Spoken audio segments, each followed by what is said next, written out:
I believe I am the luckiest person on earth. And that's what I lean into, because how many people get to do what I do, which is every single day. Those of you who know me know I feel this way. Fight for people, fight for educators, fight for children, fight for labor, fight for democracy, fight for a better life, and have what we have collectively all created. So when I feel the worst, that's what I think about. It's important to be part of a union because you have to have a voice. Welcome to Union Talk. I'm Randi Weingarten. I am your moderator this evening. I get to co-host this episode of Union Talk, hosted by the fearless leader of the AFT, Randi Weingarten, who y'all heard from earlier. I am also the communications advisor for the Alliance to Reclaim Our Schools and a contributing writer for Forbes magazine. But more importantly, I am the son of Pauline, who was a unionized, now retired unionized registered nurse. And more importantly than that, for this room, I am the product of the following places: Fairway Elementary, Eagle Point Elementary, Tequesta Trace Middle School, and Fort Lauderdale High School. All public schools that are represented by the mighty 11,500 members of the Broward Teachers Union. Local 1975. Now, a couple years ago, I got a chance to visit my old high school. On this last trip to visit my high school, somebody else joined me on this trip. It was the host of this podcast. It was actually her trip and I joined her, so opposite way around. And it's always weird to go back to your old high school for all the reasons, because you remember being a student, you're like, I'm not a student anymore. And you get to see your old teachers and all of these things. But it was also weird because on top of them being and seeing their union president, they were also seeing one of their former students. On this particular trip, I got a chance to see one of my favorite teachers, Jim Wakefield, who was also my debate coach. I met him the first day of open house my freshman year, and he literally fundamentally changed my life. I probably wouldn't be standing here today if it wasn't for Jim Wakefield. He taught me how to structure an argument. He taught me how to use the English language.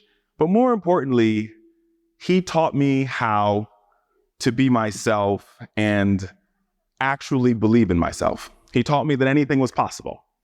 And he did something that these days, especially in the state of Florida, teachers would likely get in trouble for. He advocated for me. He fought for me, and he did what teachers do every single day. They show up and they care for their students. Little did I know that moment, those words that I had with Mr. Wakefield will be the last words that I had with him. Because a couple weeks ago, Mr. Wakefield passed away. And in his passing, a lot of me and my former high school mates we got on the phone and talked to each other, and we decided to share exactly the impact that Mr. Wakefield had on our lives. And we also decided to look at our resumes and realize just how impactful he was. Because of Mr. Wakefield, both the nation and the state of Florida has lawyers, New York Times reporters, Forbes contributing writers, scientists, biologists, people who are working at the Center for Disease Control, solving some of the major diseases. All around the country, there are people doing really good work because Mr. Wakefield believed in them. And all of them showed how much Mr. Wakefield believed in them on Facebook. There was a memorial for him. But more importantly, none of us realized the impact Mr. Wakefield had in our lives until he was no longer there. And it just goes to show you that the impact that educators have goes far beyond their years. Mr. Wakefield touched thousands of lives as an English teacher and as a decade-long debate coach at Fort Lauderdale High School. And it's fitting that my last time seeing him, it was one of his first times meeting his union president. And the joy I think he had in meeting his union president, I guess the blushingness, and he was like, oh, Richard's one of my students and he's with my union president and all of those things are really cool. But it dawned on me today as I was coming down to give these remarks that the last time I saw him was on an AFT trip to my former high school. Now, my former high school is a special place, right? It's a magnet program. It's now a CTE program. And each and every day, the educators there bring the joy of teaching and learning to the classroom. If it wasn't for them, I wouldn't be standing here. And each and every day while they're doing that, a couple miles, or more than a couple miles, but 500 or 600 miles up the road in Tallahassee, you see state legislatures trying to make their job utterly and totally impossible. Whether it be by banning books, whether it be by making the future Jim Wakefield's job harder to advocate for their students, whether it be by taking away their ability to have collective voice and coming together to combine their pennies to say, hey, listen, we want elected leaders that support what we need in the classroom. There's another story that I didn't tell you about Mr. Wakefield that I think is really important. Now, like I said, my mom was a registered nurse and worked the night shift. And we were a traveling debate squad. So if anything knows anybody about a traveling debate, it's actually relatively expensive to go and get on planes and travel around the country. But Mr. Wakefield raised a hell of a lot of money to make sure that his team traveled. And we were a ragtag bunch. We won a couple of awards during our time.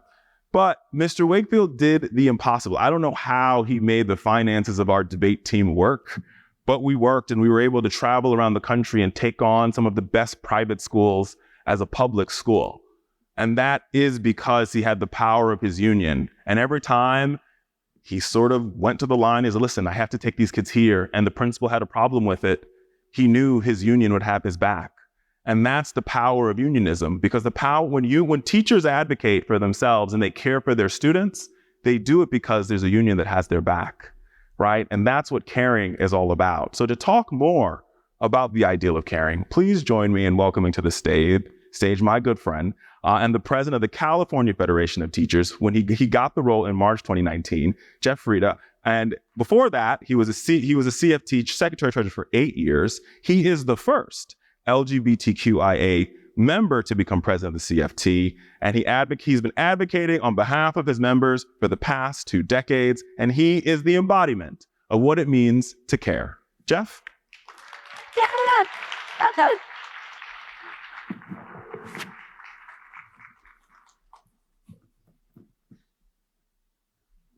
Good morning, everybody. Or is it afternoon? I forgot. California, it's still morning, so I'll go with that. Don't make me cry before I come up here, please, Richard. But thank you for that, and that is caring. And I'm up here to talk about caring. And one of the things I can tell you is just from the previous speaker, Richard, you taught me how to speak publicly, so you are a teacher as well. CFT, we're a union of educators and classified professionals. We represent almost every person who works in the world of education in California, and we're proud of that. We have a strategic vision that we are implementing in California, United for Justice, United for Education. And we do that specifically because we are a union. People try to pigeonhole us that we are a teachers union. And I correct them. First of all, we are not just teachers that educate. Everybody from the bus driver to the custodian, to the secretaries, to the teachers, to the counselors and the librarians are all providing this education. So we use the word united because we are about union work. And because we fight for those union issues, we are united for justice, and there's so many types of justice. And we remind people, yes, everybody we represent is in education. So we are united for education. And that is why we chose those words for our vision statement. We break down that vision issue, strategic vision, into 4 pillars. Education justice. Yes, absolutely. We are focused on education. We need to fund education, and we need to make sure it's funded for every single student to be able to achieve their dreams, to be able to go to those debate clubs and those debate meetings. And we are trying to fund it through millionaire's tax, and we have passed millionaire's taxes in California that are helping educate. We're also trying to push forward with a wealth tax, Because it's not just, Elon Musk, just to give you an example, is not just living from an income that he makes. I don't think he might have an income. Like when Arnold Schwarzenegger was governor of California, he said, I'm not taking an income, because they live on their wealth. And that doesn't get taxed. And they need to share that to be able to fund the services that we provide. And we're fighting for full curriculum for our students. They need to know their history. Every single student has a background in history, and they need to know that. And we're providing ethnic studies. We have passed in California ethnic studies requirement in all levels of education, high school through higher education. And books, books, books. Want to say what I want about banning books. We actually are providing books. And through AFT, Reading Opens the World, we're providing those books to the students, because that's what we do for education justice. We provide an education.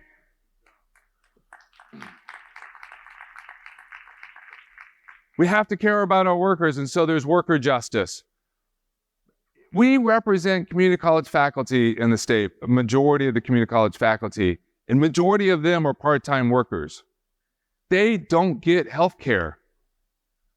What the injustice there is everybody who's focused on higher education, you get a higher education, you get a degree, you get a PhD, the higher that you get, the more you make, but when you become a worker in that system to provide that education, they don't provide you anything, including healthcare. So they are telling a lie about what they are providing to their own workers. So we fought for this in California. The state used to provide $500,000 for employers to provide healthcare for part-time community college faculty. $500,000 throughout the state. We fought for that collectively together. We got $200 million a year. And through collective bargaining, we are making sure that the employer is paying as much as possible, because they get 100% if they are providing the same health care to part-time workers as full-time workers. And as we know, we have an education staffing crisis. We don't have enough people in our schools, and that's one of the things that they are attacking education, public education, because if you don't have the people there, you can't open the schools. And so we were pushing back. One of the biggest things that we hear, I go around the state talking back to school trips, talking to all the members, wages, living conditions, affordability. So we are pushing for a bill to increase funding to the state level 50% by 2030, so that salaries can increase 50% by 2030. That is a major issue. And we didn't just say teachers. You'll hear in the national news, teachers need to be paid $60,000. By the way, that's not enough in California. But this is about every worker in education that we are pushing this for. And to point that out, we will have a classified day of action on May 21st, where we are trying to bring in all of our members, whether you're classified or not, to Sacramento to make sure that people know what we're doing. And that's how we care for workers. We have and I know I'm sure I need to shorten this, community justice. We are fighting for our students and their communities. And one thing I want to point out,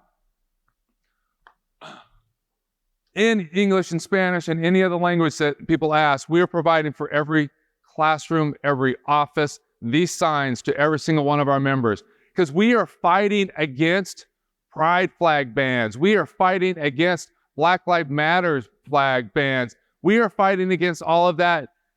And in places like Florida, you can't fly those flags, you can't say those things, but we want to make sure that every student is welcome. It doesn't say anything about race, but it means race. It doesn't say anything about religion, but it means religion. It doesn't say anything about gender, but it means gender. All are welcome and safe here, and we are providing these to our members so that they can teach their students. That students need to know that they are welcome in that classroom, on that campus, in those schools. And the last thing is labor justice. We are fighting together. As you may know, hot labor summer in LA, and we supported everybody out there. We have UAW workers in California. We have Unite Here workers in California. We have the Writers Guild in California, the Actors Guild, and we support every single one of them in their action because they support us. And that's the 4 pillars we're talking about. So that's how we care about our students. That's how we care about our workers. So thank you.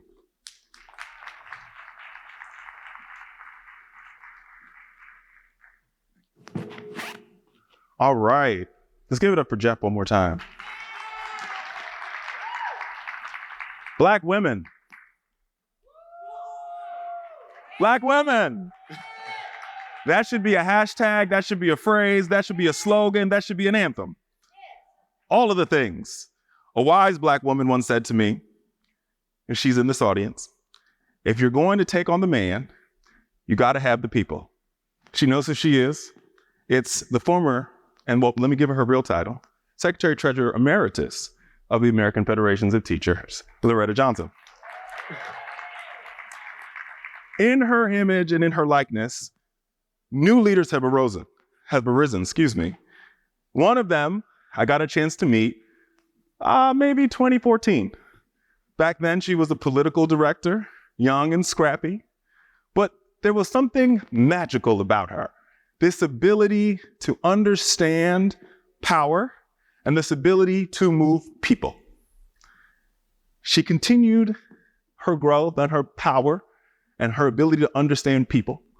And in 2019, she took her members out on a historic strike against then Mayor Lori Lightfoot. The year after that, and I'm getting to the big thing, but I think there's a bigger thing here that people often gloss over in the headline.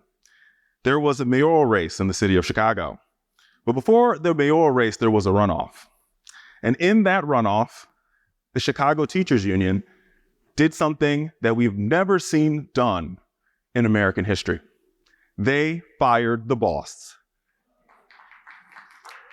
Yes, indeed, AFT, it is true. Through the power of organizing, through having the people and making sure the people knew what the stakes of the election were, they were able to fire the boss. And then after they fired the boss, they hired a union organizer to be the mayor of the city of Chicago.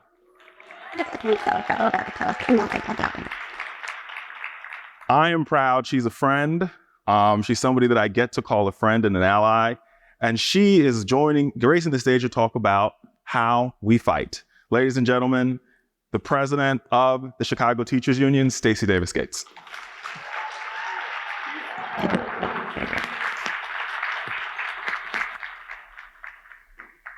He gonna make me cry. Yeah, right. Y'all are way too sleepy for this to be the Civil, Human, and Women's Rights Conference.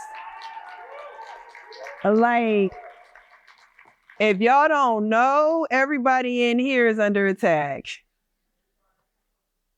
And so I'm gonna need people to feel the moment in the way that your enemies are very clear about the moment. Is there a Speaker of the House yet?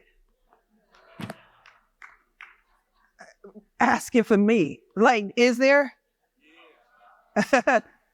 Do you understand what I'm saying to you right now, AFT? Do you understand what I'm saying to you now, ladies?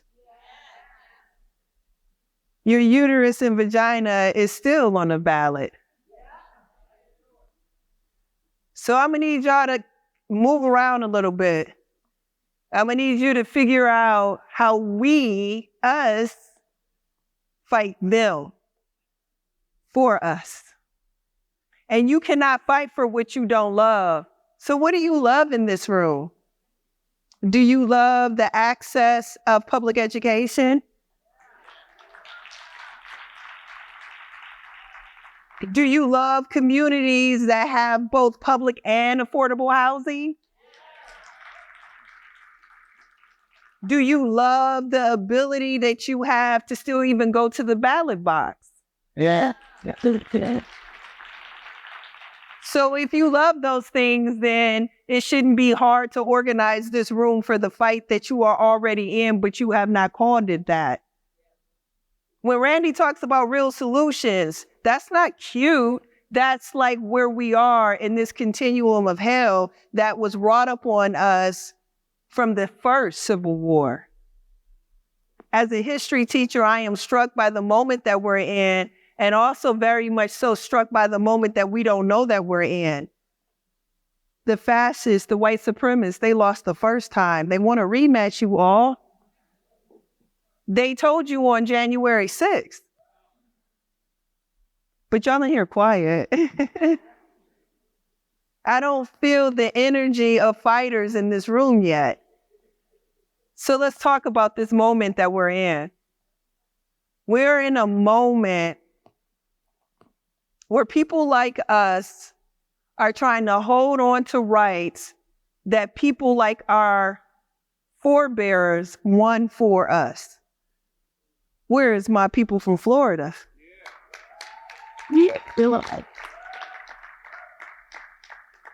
See, they're in a state where a governor has said that people like me, people who came before me, got on a cruise ship on the west side of Africa and boarded it to come live on a big farm and learn skills. Already. No, you focusing on the wrong thing. I want labor to understand that if you're not fighting for the liberation of Black people in this country and everywhere, it is for you too, because if you have to pay me nothing, how much more you think they're going to pay you? This is a labor union, ain't it? And see, labor unionists, they fight for the worker. And if the worker ain't making no money, they're enslaved. That's why the liberation of Black people and that fight is intrinsically linked to what we do as labor unionists. Go tell somebody that. Fight for us. So the moment we are in is a battle between the truth and not the truth. That's why there are alternate stories about how we get here as a people, all of us. The moment that we are in calls for educators, people of goodwill, people connected to the common good, people intrinsically linked to what is righteous in this world. Us, we have to draw the line in the sand about what we define as just and equitable in this world. We don't have to respond to the erasure of standards. We don't have to respond to a rollback of civil rights and women's rights. We get to say what rights that we want, and we get to organize for them to change the dynamic of the electorate who right now has a very high tolerance. And I'll tell you that it works because just like Richard said before I got up here, the brother that I started my first day of work with at the Chicago Teachers Union is the mayor of Chicago. Yeah, that's pretty special. But it's not special that he's the mayor. He might have been able to do that without the way that we did that. The transformation is not where he gets to sit. The transformation is in what we did as a labor union. We transformed the definition of what we call labor, and we clarified who, what, and how we were going to fight for it. See, we love public education, and we love the fact that we are the experts in public education.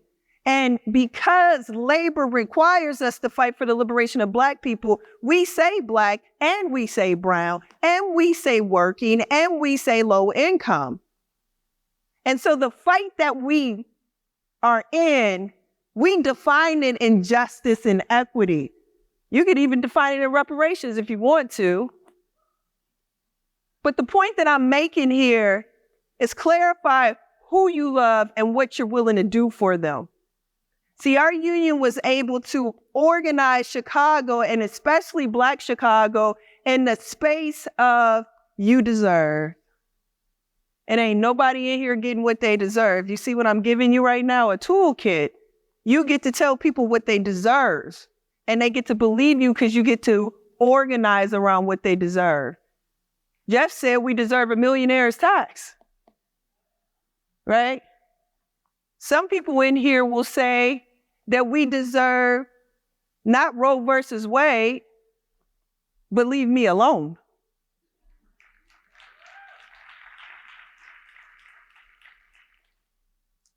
Define it. And then find your enemy, because everybody don't like you.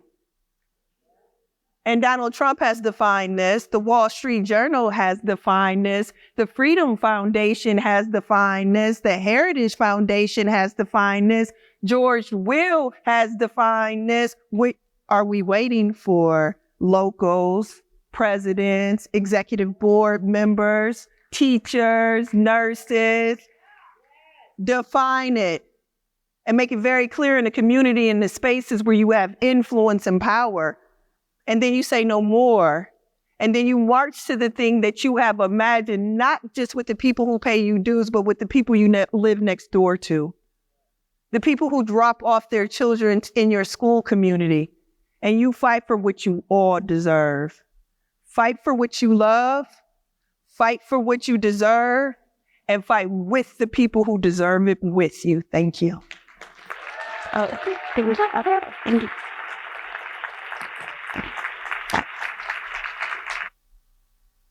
I told you that the power thing, right? You got it? Did y'all get it? All right. So let's keep it going. And talking about where she said, fighting for what you deserve. And I think connecting it to this ideal of real solutions.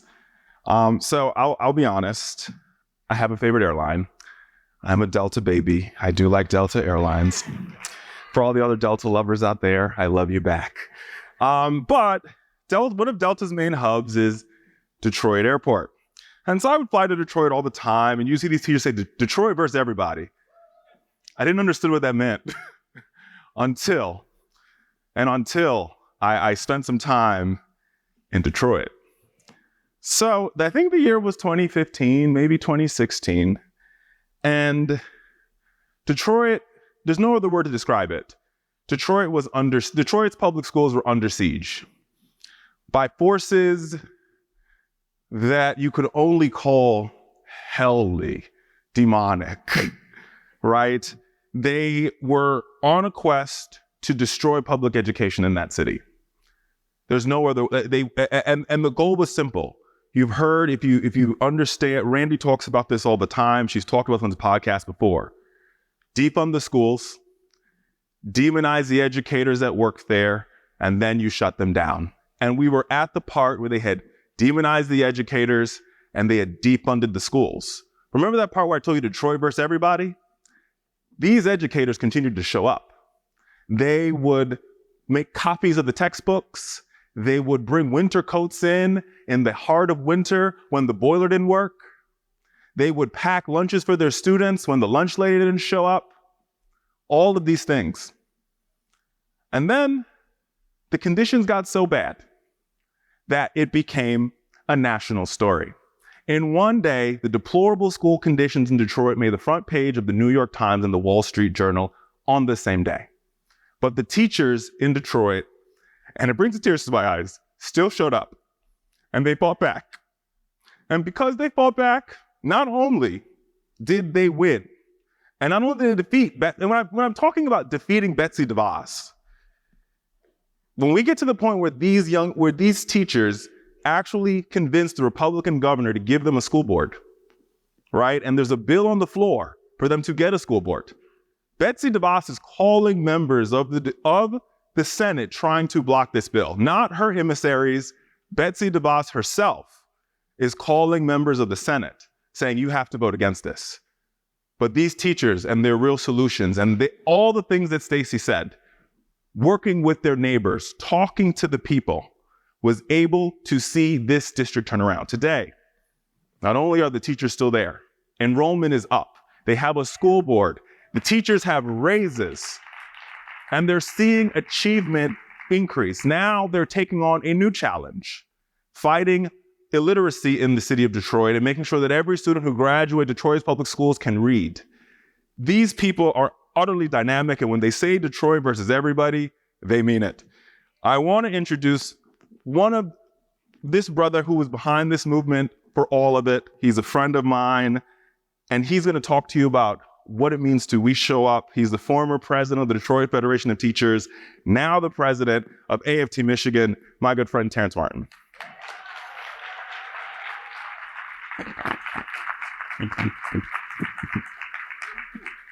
Good.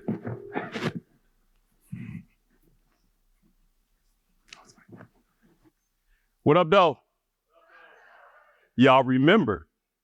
I like that. I like that. Thank you, Richard, for those kind words. And I'm sort of having a full circle moment. I'm here to talk about showing up. But I can remember about 7 or 8 years ago when I showed up in Chicago on April 1st for a one-day strike and met Stacy Davis Gates and Brandon Johnson. And at the time, all three of us were staffers at locals. And now to be leaders and helping to lead the AFT and leading in Chicago, I'm really having a full circle moment. And so it really brings me joy to see the development that we have had. And so give it up for Stacy, my sister, always a joy to follow, raising the bar. But again, I'm only here because of my grandparents who were both UAW members, Local 600, respectfully. Folks who are right now on the picket line fighting for the things that they deserve and showing up. And it's no mistake that we are here in Houston, Texas, where we are supporting another sister, Black sister, and we're showing up for that local. And everything that the folks in Houston are going through, yeah, we can clap for that. Everything that folks in Houston is going through, we've gone through in the city of Detroit. And when we talk about the story of Detroit, we talk about one, power and perseverance. And the power that I speak of is the power that the people had prior to Republican control. You see, there was nothing wrong with our school district. We had a thriving school district. We had a thriving city. The labor movement was booming in the city of Detroit. But the storm was coming and we had no clue that it was coming. And so oftentimes in the times of joy and in the times of triumph, it's those moments that we get complacent, not knowing that the storm is coming. Republicans could not wait that once they got control of Lansing, that they would take over the school district. Why? Because we helped to fund Democratic campaigns and get folks who think like us, look like us, and believe the same things that we believe in office for years. And we controlled it.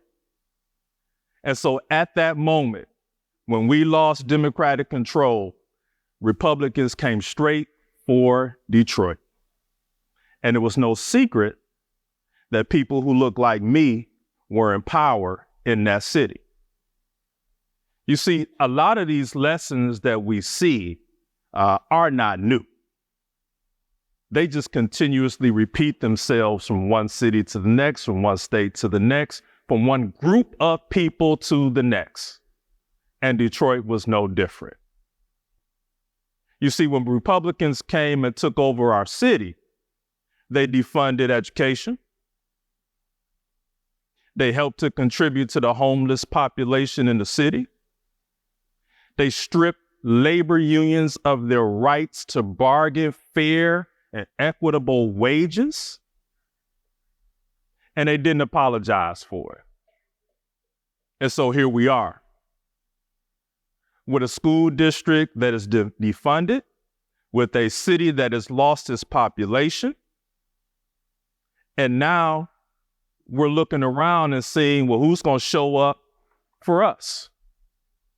And the who was us.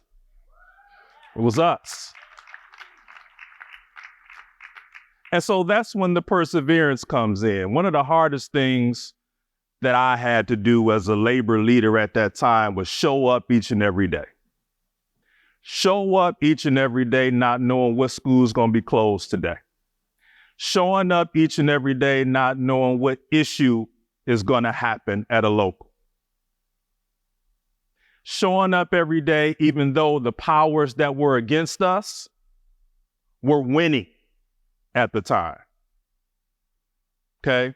We had schools that were crumbling at our feet. And we had no solutions at the time, but it was the people, the members, who showed up every day and said, it's not going to be us this time. I want to recognize the current president of Detroit Federation of Teachers, Lakia Wilson-Lumpkins, who's here in the audience.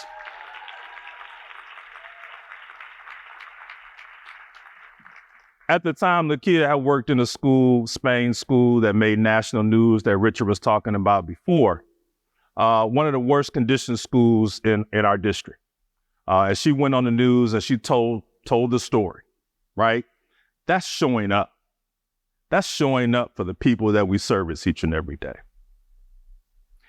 And it was also the AFT.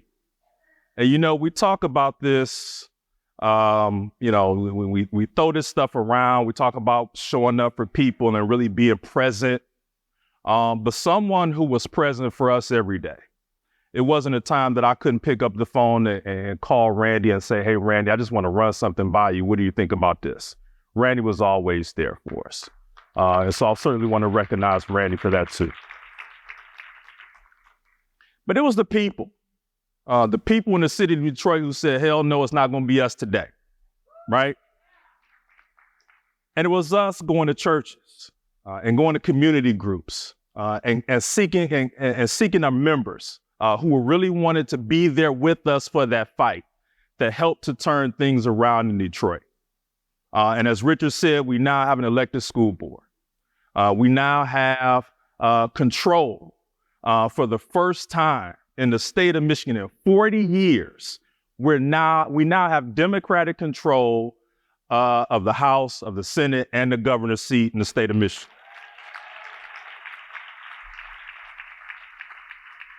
And so oftentimes this is one of the hardest things to do, right? Is to show up for the things that you love, for the people that you love. But we were able to do it. And I hope that the story of Detroit, the power and the perseverance that we showed, is a testament to my brothers and sisters and siblings in Florida. That if it could happen to us, it could happen to anybody. To my brothers and sisters and siblings in Houston. If it could happen to us, it could happen to anybody. But there's one thing that we have to do and continue to do each and every day, whether we like it or not, whether it's comfortable or not, and that's showing up. Showing up for each other and showing up for the things that we love, the people we love, and the things that we believe in. Thank you. All right. So I started this conversation in Broward County. We flew to California on Delta, of course. We cut through Chicago, the Windy City. We went to Detroit, and we're going to go back to Florida, to the county to the south of Broward, and we're going to go to Miami-Dade. I left a couple parts out of my mom's story because I think it's critical here. My mom was a registered nurse at Jackson Memorial Hospital, which is the largest hospital in Miami-Dade County. And the reason why that matters is, I spent a lot of time there when I was growing up, but beyond that, I'm intimately aware of just how important this county is to the country, but also to the world. Miami is known as the gateway to the world, and it's probably one of the most diverse counties in the United States of America. I also spent some time in the county as an adult in my adult years in my career. And there's something very unique about Miami, and that is the educators there. Because in their classrooms, you see people from every culture, you see people from every country, you see people who speak multiple languages, and these teachers are required to take all that in and still, as Terrence said, show up. What makes their job more challenging in this moment is they are literally under attack, right? There's no other way to describe it. And as a storyteller, oftentimes we oftentimes what I notice is people oftentimes like not to talk about the wounds that happened before, right? So while we talk about the fight in Florida today, we forget what these teachers have actually been through. I remember because I was a student in Florida, and I remember the battle scars. Florida was the battleground and the initial home of standardized testing, right? They tested us. I remember how much we were tested. It was FCAT science, FCAT math. They almost gave us FCAT PE, where they were going to make you bubble whether or not how many jump ropes can you skip and how many hip hops can you hop. And these teachers endured that, and they stayed, and they fought, and they voted, right? Over and over again, as Terrence said, they showed up. And when those battle scars were done and they thought the war was over, now they're in a new battle. Over my time in Florida, I got a chance to know the current Secretary Treasurer of the AFT, Fed Ingram, who was the former president of the Miami United Teachers of Dade. I know them as Miami, but Miami Teachers of Dade, Miami-Dade County. And what they taught me is how important it is to vote, even when the chips are stacked against you, even when the election looks unwinnable. Because there's two places we implement our real solutions, right? You implement real solutions at the bargaining table, and you implement those real solutions at the ballot box. You heard Stacy talk about that. Because at the ballot box, you determine who's sitting across from you at the bargaining table. So I also, when I was down in Florida, I met this, I don't know, there's the only word that comes to mind in this moment is firecracker, right? Firecracker of power, right? She embodies what it is to be an educator. She embodies what it is to continue to fight no matter what. She embodies what it is to shake it off and keep it moving. And I'm glad to welcome her to the stage to talk about why it's so important that we vote. Little fact about her. This past election cycle, she was on the ballot as lieutenant governor for the state of Florida, which just tells you how important it is that we vote. So ladies and gentlemen, join me in welcoming the president of the United Teachers of Dade, from the United Teachers of Dade, Karla Hernandez-Mats. Thank you. All right. Buenas tardes. Good afternoon, my brothers and sisters. I am delighted to be here with you all today. So Richard is giving you some facts. A little over a year ago, my life was turned upside down, and I was swept into a grand misadventure. That's what I'll call it. But before I get into exactly what happened, let me give you some background also and some backstory. So 5 years ago, a couple of days right after the Florida primaries, the Democratic nominee for governor asked me to meet up with him. Now, our local UTD had endorsed him for governor, and he surprised everybody. He wasn't expected to win, and he did win.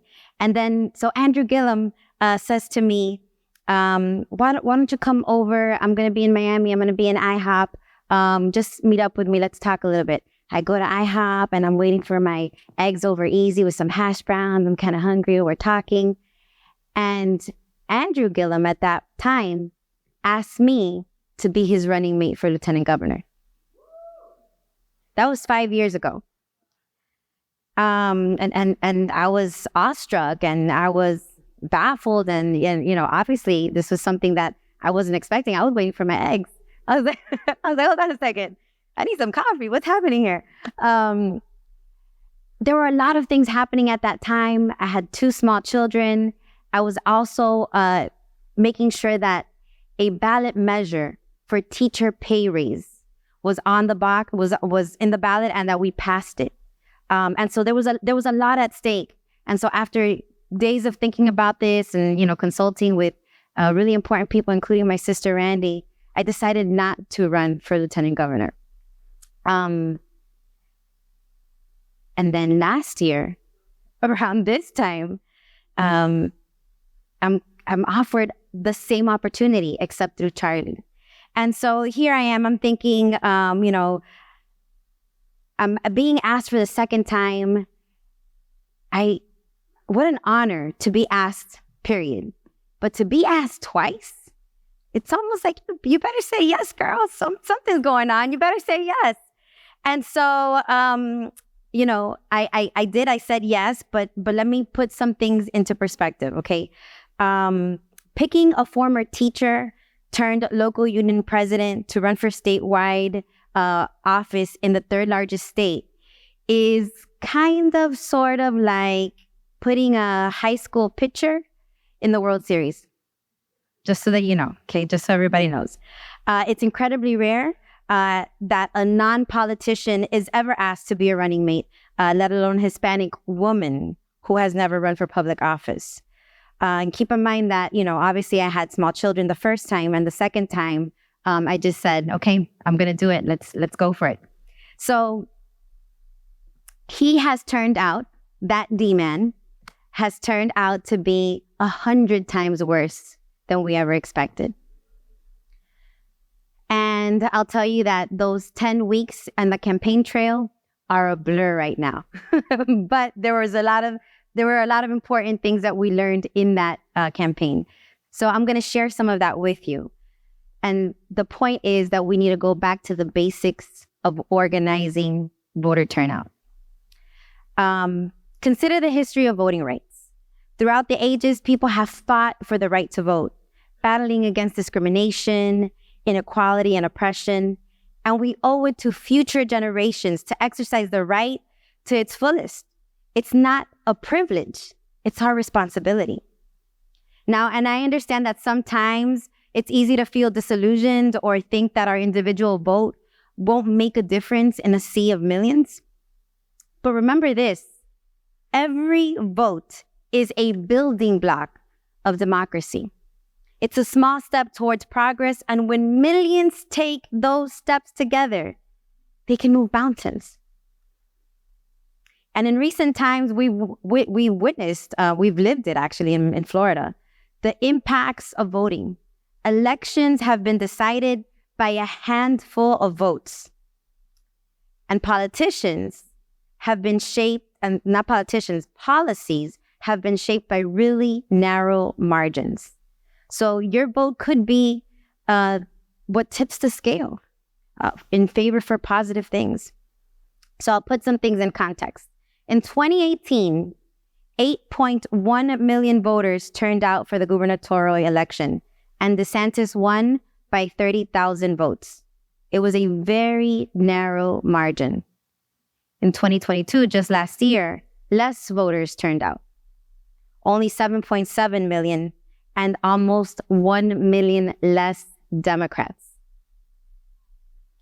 So it's easy to get cynical about politics, right? To feel like our individual votes don't matter in the grand scheme of things. But I'm here to tell you that that couldn't be further from the truth. Your vote is not just a piece of paper. It's a beacon of hope, a clarion call for change. It's a testament to the power of democracy. So let's start by acknowledging that voting is more than just a right. It's a privilege. When we vote, AFT likes to say that that's right.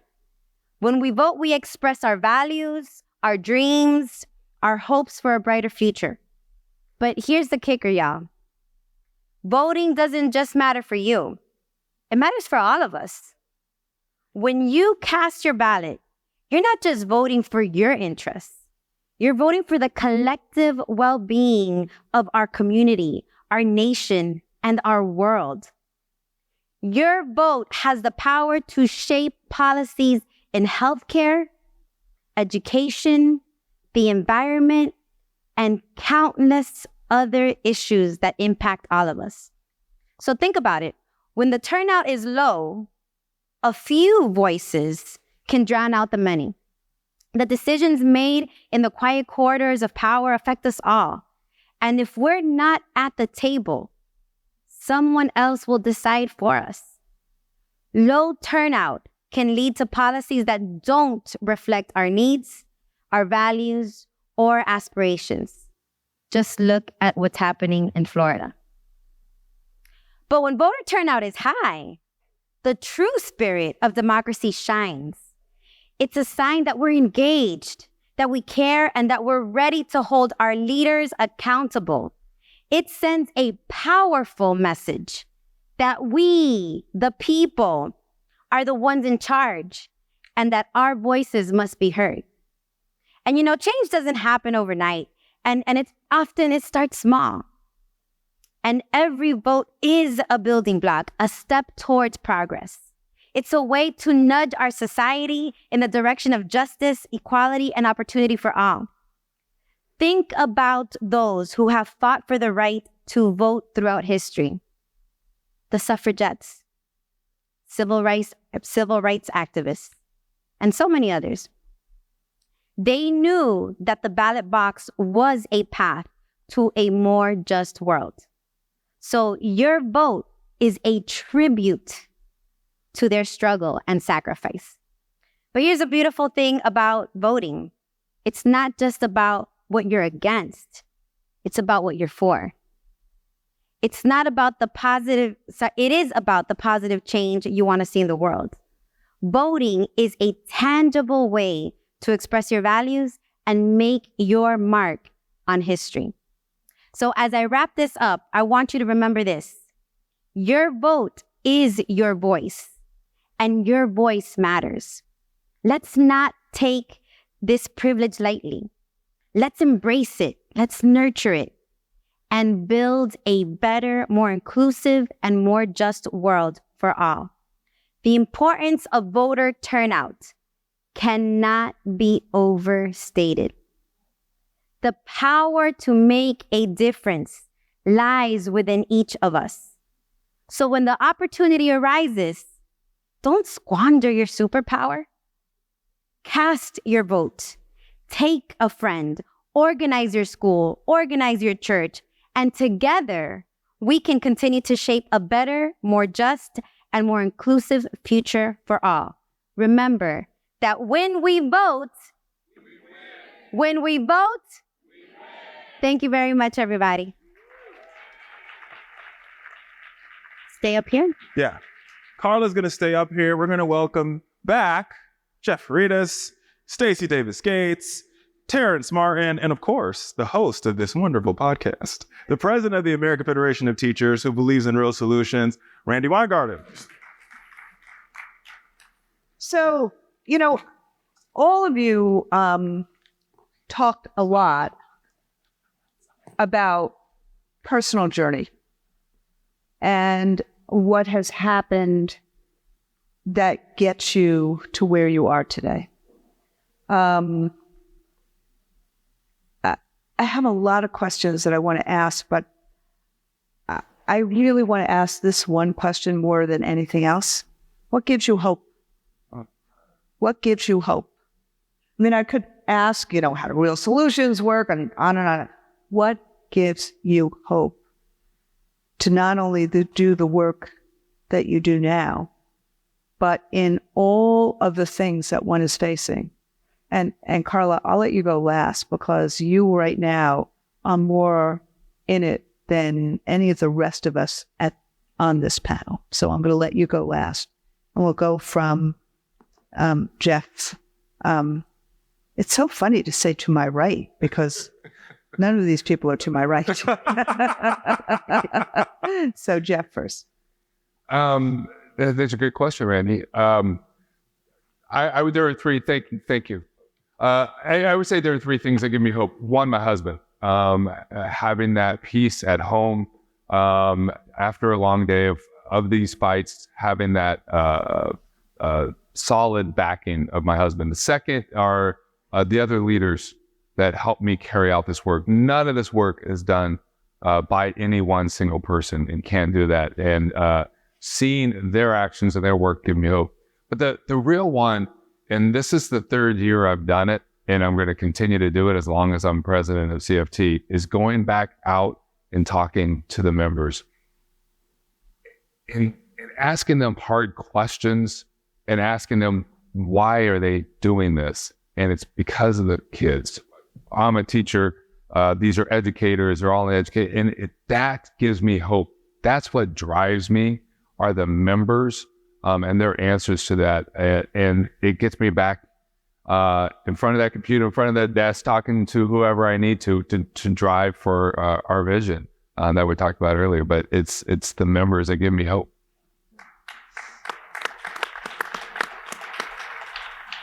So y'all really trying with this touchy-feely stuff today. Oh my God. Hope. It's my faith. Saved by grace. Resilience is a part of my walk and my faith.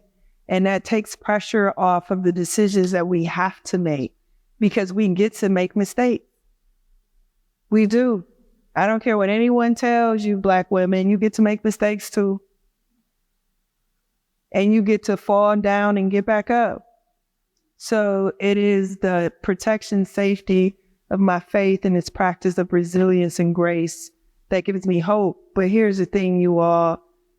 That ain't for no hugs and kisses. I want to make clear that this is a fight that we have to win and can win, because it's winnable. Literally, winning is what wakes me up. Because when we organize the people on justice, we win that every single time. So I need us to take all of the hope that comes in resilience and in faith and transfer that into the idea that we deserve to have nice things too. Mm.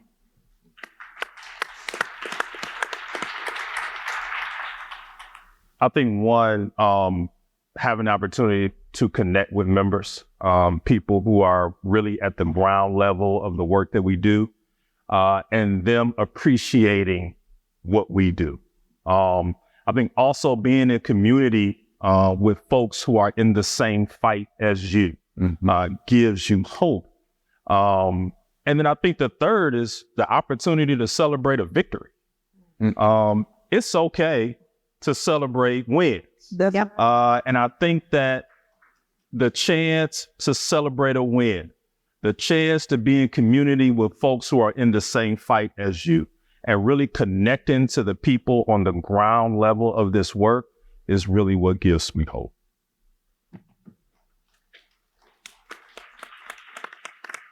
So the biggest hope that I get that energy from is my family.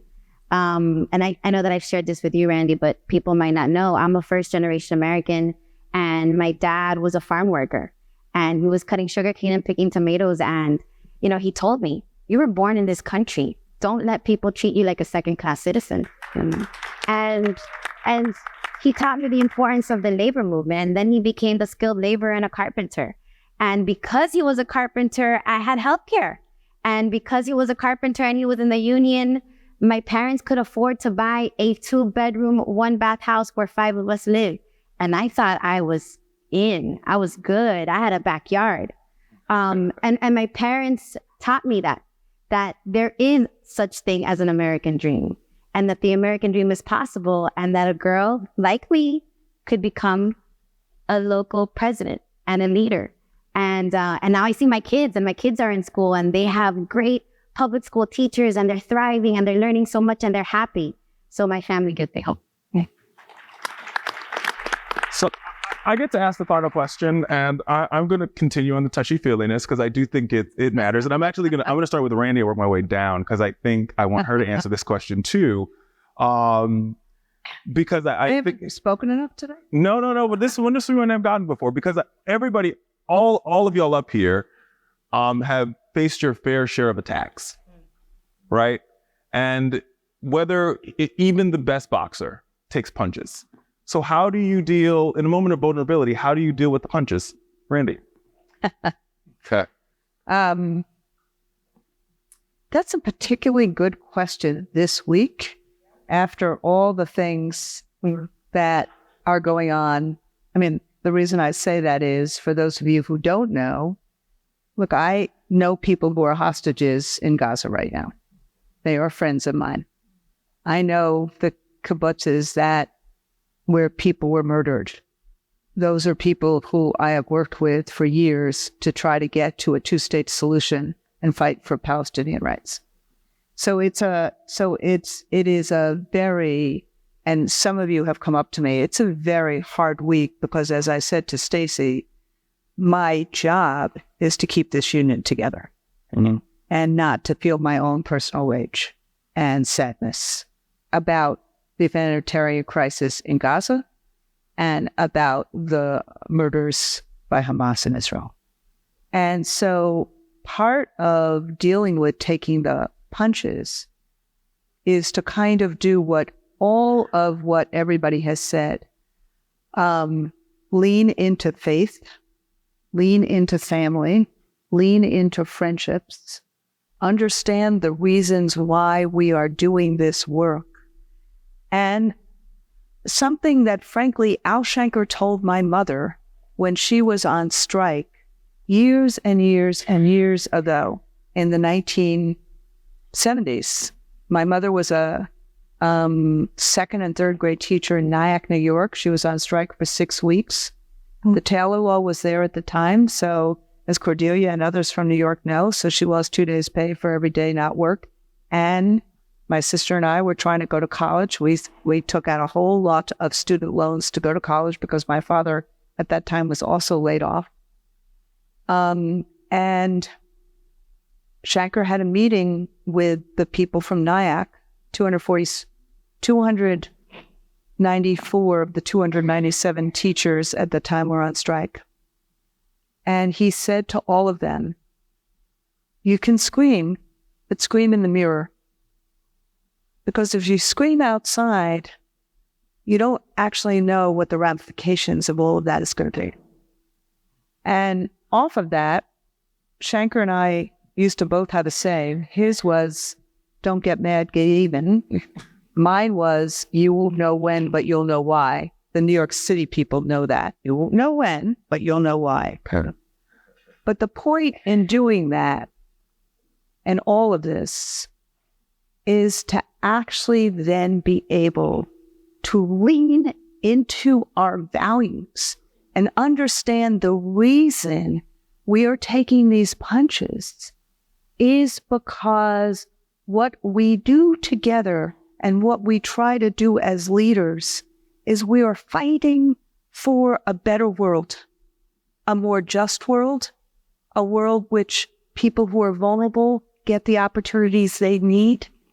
And so the last thing I would say is, even with all of that, I believe I am the luckiest person on earth. And that's what I lean into, because how many people get to do what I do, which is every single day. Those of you who know me know I feel this way. Fight for people, fight for educators, fight for children, fight for labor, fight for democracy, fight for a better life, and have what we have collectively all created. So when I feel the worst, that's what I think about, and how lucky I am that I get to be in this position every day.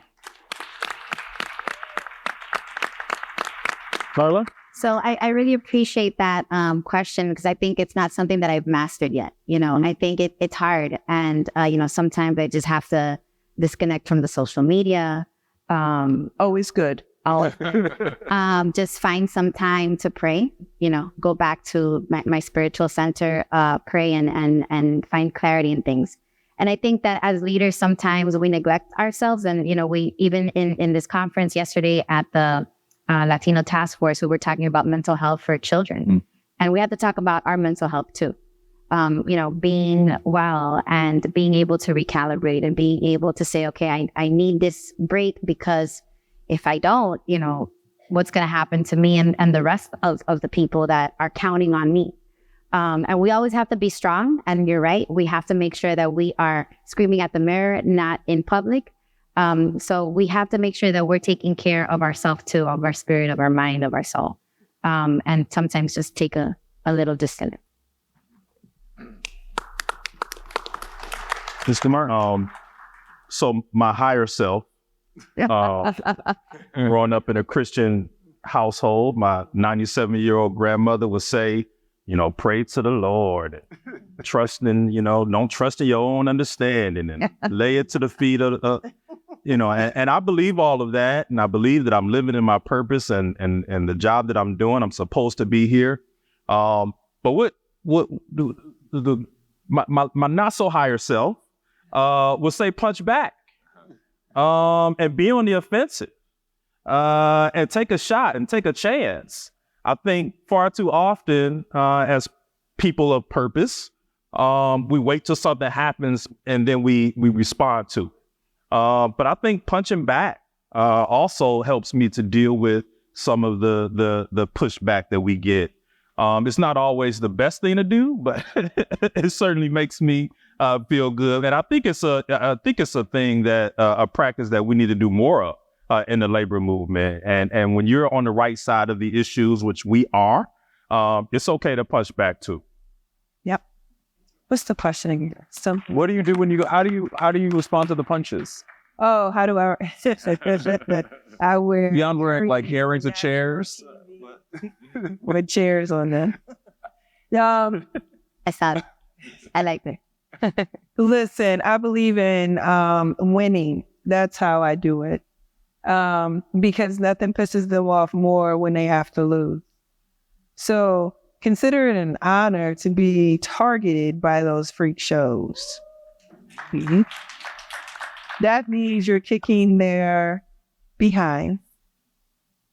But for real, and you have to remember that they're not fighting you. They are fighting the spirit and the righteous and the principles and the values that you are bringing. You have to live in the reality of what this work is really about, right? We feel it personally, but you have to remove it from you as the person to what the thing is that they are really fighting against, and staying centered in that only through the we and the us. See, it's a practice. If it's just me, you can take me out. You got to take all of us out, though. And see, and that's the purpose. See, I hear a lot of people shout Randi Weingarten now for showing up, right? And I ain't fronting on Randi showing up, because she will. She answers the phone all night. No one is lied. But when Randi shows up, people are missing what shows up. That's right. How many members do you have, Randi? 1.72 million. So when Randi shows up in Chicago, you get my point. So see, you ain't just fighting me, you fighting 1.7. Beat us all up. I don't know how you follow that, Jeff, but you could try. So,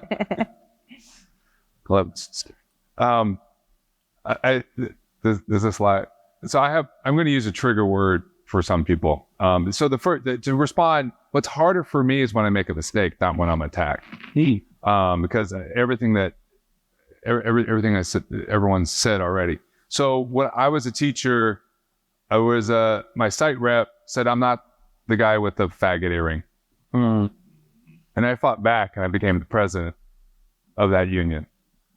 So to me, it's fighting back is how I get against these attacks. And like Randi said, may not know when, but you'll know why. That's a gift for all of you. and it's the mental health. And doing that as well is, I live in California, so I have a hot tub. So I sit in the hot tub and I think how I can do this. And waterproof phone, you can put your notes down. So that there's the mental health you need to do, but it's what we do. We stand up and fight back. And that's not just rhetoric. That's actually what everyone said. So that's how you can get a millionaire's tax, a hot tub. And waterproof phone. Union leader.